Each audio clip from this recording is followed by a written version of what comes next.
Corona की दूसरी लहर के बीच किसानों को दोहरी मार पड़ी है। केंद्र सरकार ने खाद की कीमतों को बढ़ाकर अन्नदाता को बड़ा झटका दिया है। खरीफ फसल लगाने की तैयारी में जुटे किसानों को इस बार रासायनिक खाद की खरीदी के लिए ज्यादा जेब ढीली करनी होगी। केंद्र सरकार ने डीएपी, एनपीके और एमओपीके के दामों में 58% तक की बढ़ोतरी कर दी है। जाहिर है, खेतों में लागत बढ़ने से अनाज और सब्जियों की कीमतों में भी बढ़ोतरी होगी। दामों में बढ़ोतरी होने से कई सवाल भी उठ रहे हैं।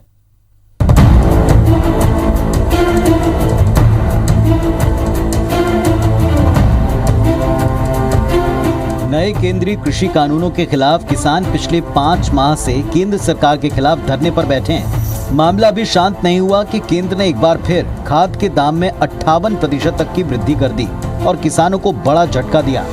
1150 रुपए का डीएपी प्रति बोरी अब 1900 रुपए प्रति बोरी के हिसाब से किसानों को मिलेगा।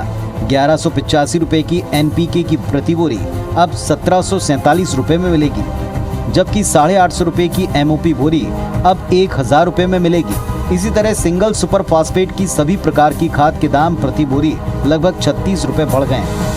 सवाल ये उठता है, आखिर किसान खेती का लाभ कैसे अर्जित कर पाएंगे? किसान संगठन से जुड़े लोगों का कहना है कि केंद्र की मोदी सरकार ने स्वामीनाथन कमेटी की रिपोर्ट लागू करने की बात कही थी, लेकिन किसानों के विरुद्ध एक के बाद एक निर्णय लेकर केवल कॉरपोरेट कंपनियों को फायदा पहुंचाना चाहती है। के दामों में वृद्धि करना केंद्र सरकार की जो किसान विरोधी चेहरा है उसको उजागर करती है और ये कॉरपोरेट परस्त और खाद कंपनियों के इशारे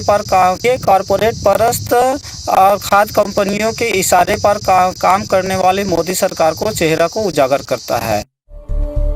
खाद के दाम में बढ़ोतरी होने से किसानों को प्रति एकड़ औसतन 4000 रुपए अतिरिक्त खर्च करने पड़ेंगे, जबकि डीजल के दाम बढ़ने से पहले ही जुताई, मिंजाई और अन्य किसानी कार्यों में लागत बढ़ गई।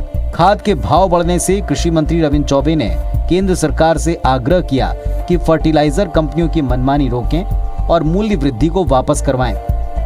वहीं इस मुद्दे पर बीजेपी नेता और सांसद बोलने से कतरा रहे हैं। हालांकि राज्यसभा सांसद रामविचार नेताम ने कहा कि कोरोना के चलते सभी चीजों के दाम बढ़ गए और इसका असर खाद के दाम पर भी पड़ा है। नेताम ने कहा कि केंद्र ने कई फसलों के न्यूनतम समर्थन मूल्य में इजाफा कर दिया है। वहीं समय समय पर किसानों को राहत पैकेज की घोषणा भी की है। दुर्भाग्य है कि लगातार खाद की कीमतों में केंद्र सरकार वृद्धि करने जा रही है। डीएपी की कीमत 1200 रुपया से 1900 रुपया प्रति बैग कर दिया गया है। एनपीके, मिश्रित खाद, पोटास और यूरिया जैसे भी फर्टिलाइज़र अब लगभग 1.5 गुना और 2 गुना कीमत उसका बढ़ा दिया गया है। आने वाले समय में जो खरीफ की तैयारी हो रही है उसमें किसानों को इस महंगाई का बहुत ज़्यादा कष्ट उठाना पड़ सकता है। मैं समझता हूं कि सरकार का किसी प्रकार का कोई भावना नहीं है कि उर्वरक का दाम बढ़ा करके किसानों के ऊपर जो है हम लोड देना चाहते हैं, बल्कि हमारी सरकार ने एमएसपी भी काफ़ी बढ़ाया है और समय समय पे उनके लिए राहत का भी घोषणा हुआ है। जाहिर है, कोरोना काल में लॉकडाउन लगने से किसानों को भी नुकसान पहुंचा। ऐसे में खाद की कीमतों में इजाफा होना ये सवाल उठाता है कि अगर खर्च के अनुरूप उत्पादन नहीं हो पाया तब किसानों का क्या हाल होगा। सवाल ये भी उठता है, क्या छत्तीसगढ़ सरकार के आग्रह और चिंता पर केंद्र सरकार किसानों के हित के लिए अपने फैसले को वापस लेगा? सवाल तो ये भी उठता है कि कोरोना से पहले बेहाल किसान महंगाई की इस दोहरी मार को कैसे झेलेंगे। सौरभ सिंह परिहार, IBC 24, रायपुर।